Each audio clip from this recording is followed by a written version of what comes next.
नमस्कार। मैं मुंबई से मंजू मंगल प्रभात की लोढ़ा सुनने वाले सभी श्रोताओं को मेरा अभिवादन। आज मैं आपको एक कहानी सुनाने जा रही हूँ। गंगा के किनारे एक संत का आश्रम था। उनके अनेक शिष्य थे जो उनसे शिक्षा प्राप्त करने आए हुए थे। एक दिन एक शिष्य संत के लिए बहुत सारे आम लेकर आए। संत ने आम के एक दो टुकड़े खाकर उसके स्वाद की प्रशंसा की और कहा कि ये सारे आम तुम लोग मिल बांट कर खा लो। शिष्य को आश्चर्य हुआ कि संत ने क्यों सिर्फ एक और दो टुकड़े ही खाए। उन्होंने गुरु से पूछा, गुरुदेव आपका स्वास्थ्य तो ठीक है ना? ये बहुत मीठे आम है, पर आपने सिर्फ इसकी एक और दो ही फांक ली और बाकी सब हम में बांटने को कह दिया। आप थोड़ा और लीजिए ना।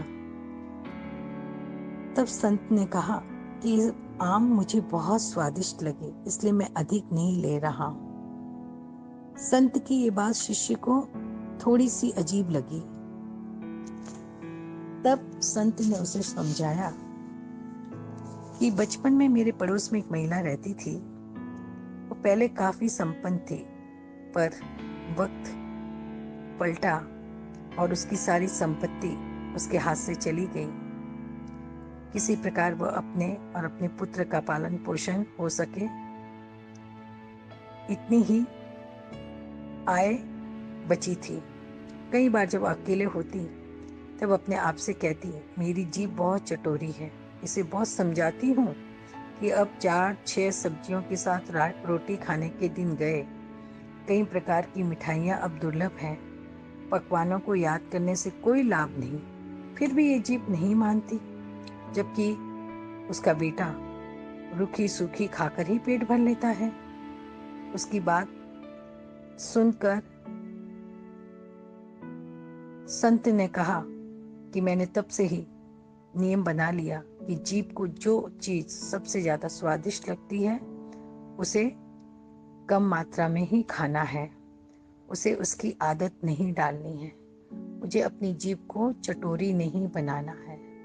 हमेशा हमें अपने खाने पर नियंत्रण रखना चाहिए और जो चीज सबसे ज्यादा अच्छी लगती है उसका त्याग भी करना चाहिए।